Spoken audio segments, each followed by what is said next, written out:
कि चमन को सींचने में पत्तियां कुछ गिर रही होंगी। यही इल्जाम हम पर लग रहा है बेवफाई का, मगर कलियों को जिसने रौंद डाला अपने हाथों से, वही दावा करे हैं चमन की रहनुमाई का। धन्यवाद।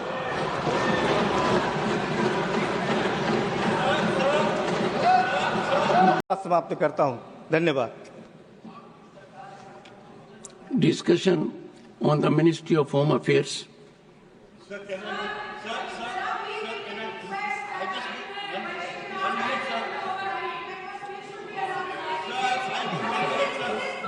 Further discussion on the working of the Ministry of Home Affairs raised by Sri Saket Gokhale on the 19th March 2025. On 19th March 2025, Dr. Sudhanshu Trivedi had not concluded his speech while participating in the discussion. I now call upon Dr. Sudhanshu Trivedi to conclude his speech. Dr. Sudhanshu Trivedi.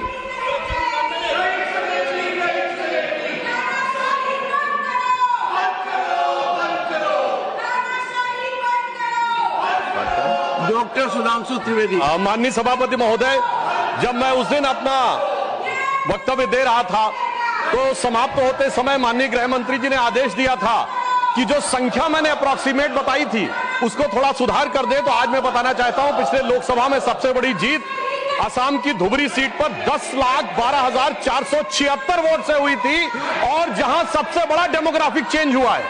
परंतु इस सुधार के साथ मैं कुछ निखार या विकार भी बताना चाहता हूं। मैं बताना चाहता हूं, पिछला लोकसभा चुनाव एकमात्र चुनाव था भारत के इतिहास का जहां बांग्लादेश के अखबार में इनकी पार्टी के एक बड़े नेता ने, डेली स्टार अखबार का नाम है, जिसमें आर्टिकल लिखा जिसका नाम था मोदी हैज टू गो। मैं पूछना चाहता हूं कांग्रेस के नेताओं को, बांग्लादेश के अखबार में यह लिखने की आवश्यकता क्यों पड़ी मोदी हैज टू गो, और इसका और जीत का क्या कनेक्शन है, यह मैं प्रबुद्ध सांसदों के विवेक के ऊपर छोड़ता हूं।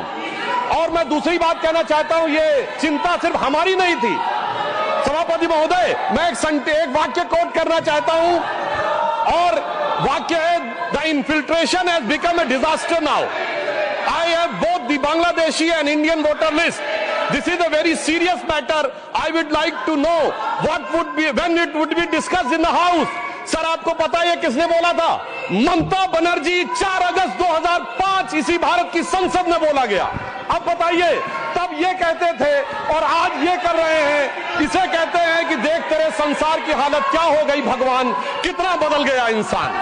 अब मैं ये भी कहना चाहता हूं, इसी भाव के अनुसार जो पूरे संसद का विचार था, जब माननीय गृह मंत्री जी सीए का विचार प्रस्ताव लाए तो उस समय पूरे देश में शाहीन बाग बनाने का प्रयास किया गया और नाना प्रकार के आरोप प्रत्यारोप लगाए गए कि अमुक को क्यों नहीं दिया जा रहा है, दूसरे को क्यों नहीं दिया जा रहा है। तो मैं बताना चाहता हूं, जो लोग हमसे उस समय पूछते थे कि सीए का लेजिस्लेशन जो होम मिनिस्ट्री लाई थी उसमें परसिक्यूशन क्यों नहीं दिख रहा था, तो मैं उनसे कहना चाहता हूं, अब तो कम से कम बांग्लादेश की घटनाओं के बाद माफी मांगनी चाहिए कि परसिक्यूशन नहीं दिखाई पड़ रहा था जिन लोगों को। उनके लिए मैं अटल जी की कविता की वो पंक्ति कोट करना चाहता हूं कि जिनके लाशों पर पग धरकर आजादी भारत में आई, वो अब तक है खाना बदोश, गम की काली आंधी छाई। हिंदू के नाते उनका दुख कहने में तुम्हें लाज है आती, तो सीमा के उस पार चलो सभ्यता जहां कुचली जाती। मगर अफसोस की बात यह है सभापति जी, जब ये सीमा के पार जाते हैं तो क्राइम अगेंस्ट ह्यूमैनिटी शब्द गाजा के लिए लिखते हैं अपने ट्वीट में, बांग्लादेश के लिए नहीं लिखते हैं। उससे भी साफ समझ में आ जाता है कि सीमा के पार इनकी दृष्टि कहां और किस रूप में आती है। अब मैं यह भी बताना चाहता हूं, जो हमारे साथी ने कहा कि गृह मंत्रालय हस्तक्षेप कर रहा है किसी राज्य में, परंतु मैं बताना चाहता हूं गृह मंत्रालय ने हस्तक्षेप नहीं किया, राज्यों ने हस्तक्षेप किया है गृह मंत्रालय में। नागरिकता को लेकर कानून बनाना केवल केंद्र सरकार का अधिकार है और संबंधित मिनिस्ट्री है गृह मंत्रालय। और जब नागरिकता को लेकर सीए कानून बना तो एक नहीं अनेक राज्य विधानसभाओं ने उसके विरुद्ध प्रस्ताव पारित किया। तो अपने फैक्ट को चेक कर लें, यह गृह मंत्रालय में राज्यों का हस्तक्षेप था, विपक्षी राज्यों का, और इसी के साथ साथ संविधान के लिए भी बहुत बड़े खतरे की बात थी, क्योंकि केंद्र से पारित कानून के विरुद्ध कोई राज्य सरकार नहीं बोल सकती। हां, रही बात इसको जो इनके दिल में दर्द है कि एजेंसीज के कारण बहुत से नेता जेल में जा रहे हैं, तो मैं याद दिलाना चाहता हूं सभापति महोदय, जो हमारी सरकार पर आरोप लगाते हैं, तो जब सोनिया जी और राहुल जी पे केस दर्ज हुआ था, अक्टूबर 2013 था, दिल्ली हाईकोर्ट के द्वारा, हमारी सरकार नहीं थी। कनिमोझी ये राजा जी जेल गए थे 2011 में, हमारी सरकार नहीं थी। सुरेश कालमाणी जेल गए 2010 में, हमारी सरकार नहीं थी। शिबू सोरेन जेल गए 2006 में, हमारी सरकार नहीं थी। मधु कौड़ा जेल गए 2008 में, हमारी सरकार नहीं थी। मुलायम सिंह मायावती जी पे केस हुए 2004 में, हमारी सरकार नहीं थी। करुणानिधि जी जेल गए 2000 में, लालू यादव जी जेल गए 1997 में, झारखंड मुक्त मोर्चा रिश्वत काट 1994 में, और सर राजीव गांधी जी पे आरोप 87 में और एफआईआर 1990 में। मेरे भाई, हम लोग पढ़ाई की एज से प्रौढ़ावस्था में आ गए, आप लोगों को अंदर बाहर कोर्ट कचहरी का चक्कर काटते देखते हुए, और फिर 2014 के बाद की पर्ची हमारे नाम की फाड़ रहे हैं। मुझे लगता है ये बिल्कुल तथ्यों के विपरीत है। ईमानदारी से उनको आत्मावलोकन करने का प्रयास करना चाहिए, बजाय कि आरोप लगाने के ऊपर। हाँ, एक बात मैं जरूर कहना चाहता हूं, गृह मंत्रालय ने एक बहुत बड़ा काम इस कार्यकाल में जानते क्या किया? इस देश को वास्तविक रूप में सेकुलर बना दिया, समग्र रूप से सेकुलर बना दिया। सर वो क्या था? 1976 में जब कॉन्स्टिट्यूशनल अमेंडमेंट करके सेकुलर वर्ड जोड़ा गया कॉन्स्टिट्यूशन में, तो कश्मीर की विधानसभा ने उसे एक्सेप्ट नहीं किया था। इसलिए इस देश में एक ही राज्य था जो संवैधानिक दृष्टि से सेकुलर नहीं था। सर 5 अगस्त 2019 को जब धारा 370 हटी, तो यह वास्तविक अर्थों में पूरा देश सेकुलर हो गया। इसके लिए मुझे लगता है गृह मंत्रालय को बधाई दी जानी चाहिए। और एक और मैं बात कहना चाहता हूं सर, अभी विश्व का सबसे बड़ा आयोजन कुंभ मेला हुआ, इसके लिए उत्तर प्रदेश की सरकार की तो प्रशंसा की जा सकती है, इसमें कोई दो राय नहीं है, परंतु यह भी सत्य है सर, इतना बड़ा आयोजन हुआ और किसी प्रकार की कोई अप्रिय घटना, एक दुर्घटनावश होने वाली उस भगदड़ के अलावा क्या कोई गोली चली, कोई पटाखा फूटा, कोई सुरक्षा को लेकर अटैक हुआ? यदि यह नहीं हुआ तो मैं मानता हूं इसके लिए सुरक्षा एजेंसियों की सतर्कता और उसके लिए गृह मंत्रालय की जो सजगता थी वो भी बधाई का पात्र है। और वैसे मैं एक शब्द और कहना चाहूंगा सर, जो कुछ कुंभ मेले में दिखाई पड़ा था उसको कम से कम मैं निगेटिव बात न कहकर पॉजिटिव बात कहना चाहूंगा। अनेक विदेश से लोग आए, 66 करोड़ लोग आए, लाखों लोग विदेश से आए, 73 देशों के राजनयिक आए, 100 से अधिक लोग आए, और वो आकर यहां देखकर क्या चौंक जाते थे सभापति महोदय। कोई कहता था दुनिया में सब कुछ पैसे के लिए होता है, मार्क्स, तो कोई कहता था सब फिजिकल प्लेजर के लिए होता है, फ्रायड, तो कोई कहता था नेम एंड फेम के लिए होता है। परंतु जब हमारे यहां नागा सन्यासियों को देखते थे तो पश्चिम के लोग आके जानते कि वो चौंक जाते थे। उसे एक पंक्ति में कहूं कि वो सुख खोजे भौतिकता में, मदिरा में, मांस की बोटी में, ये भस्म रमाए अपने तन पर खुश हैं सिर्फ लंगोटी में। और सभापति महोदय, मार्क्स भी फेल, मैक्स वेबर भी फेल, फ्रायड भी फेल। कम से कम ये प्रेरणा देनी चाहिए भारतीय संस्कृति के बारे में। और परंतु मैं क्या कहूं, दुनिया की सबसे बड़ी कंपनी स्टीव जॉब्स के, एप्पल के, मतलब सबसे एडवांस कंपनियों में से एक, उनकी पत्नी लॉरेन पावेल भी आई और नाम भी उन्होंने कमला देवी रखा। परंतु कुछ लोगों को उसके बाद भी उसमें स्नान करने में समस्या नजर आई। तो मैं ईमानदारी से और विनम्रता से कहना चाहता हूं, सभी धर्मों की भावना का सम्मान होना चाहिए।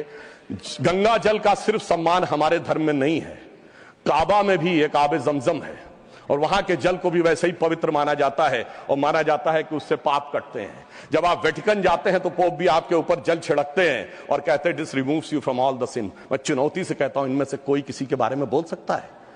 सबका सम्मान करिए परंतु सनातन का अपमान मत करिए। मैं मानता हूं कि रेडिकेशन ऑफ सनातन धर्म आपका विचार है, परंतु उसे कम से कम अपने राजनीतिक वक्तव्यों में आप आने का प्रयास मत करिए।